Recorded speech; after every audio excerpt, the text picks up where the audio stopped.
Friends, welcome to my channel everyday home style cooking. तर आज आपण इथे कढी बनवणार आहोत। कढी मी इथे सोप्या पद्धतीने दाखवत आहे। तर आपण इथे दही घेतले आहे व त्यात 1 ते 1.5 चम्मच बेसन टाकले आहे। बेसन आपण चांगले फेटून घेऊया, कारण त्यात बेसनचे लम्स आपण सगळे काढून घेऊया। त्यानंतर मी इथे पाणी जरा जास्त घालत आहे, कारण मला इथे कढी पातळ बनवायची आहे। तुम्हाला घट्ट बनवायचे असल्यास तुम्ही त्या अकॉर्डिंग पाणी टाकू शकता। मी 2 जणांसाठी कढी बनवत आहे।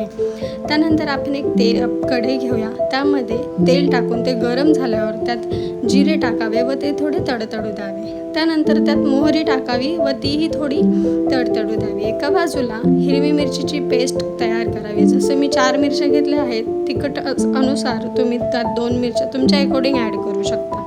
हिरवी मिरची, आलं, लसूण, कोथिंबीर पेस्ट ही मी त्यात ॲड करत आहे। त्यानंतर तेलामध्ये आपण तीही थोडीशी परतवून घेऊया।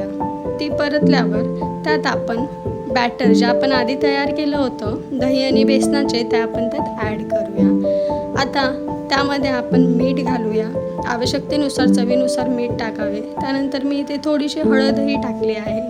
हळद टाकल्यावर आपण तिला चांगले मिक्स करून घेऊया। मिक्स केल्यावर त्याला आपण एक उकळी येईपर्यंत चांगलं शिजवून घेऊया। उकळी येईपर्यंत आपण त्याला हलवत राहू। अशा प्रकारे ही आहे आजची सोप्या पद्धतीने बनवलेली कढी। तुम्ही हिला प्लेन राईससोबत किंवा खिचडीसोबतही ट्राय करू शकता। मला खिचडीसोबत आवडते, त्यामुळे मी हिला खिचडीसोबत खाते। व्हिडिओ आवडल्यास चॅनलला सबस्क्राईब करा व बेल आयकॉनवर क्लिक करायला विसरू नका। शेअर करायला विसरू नका।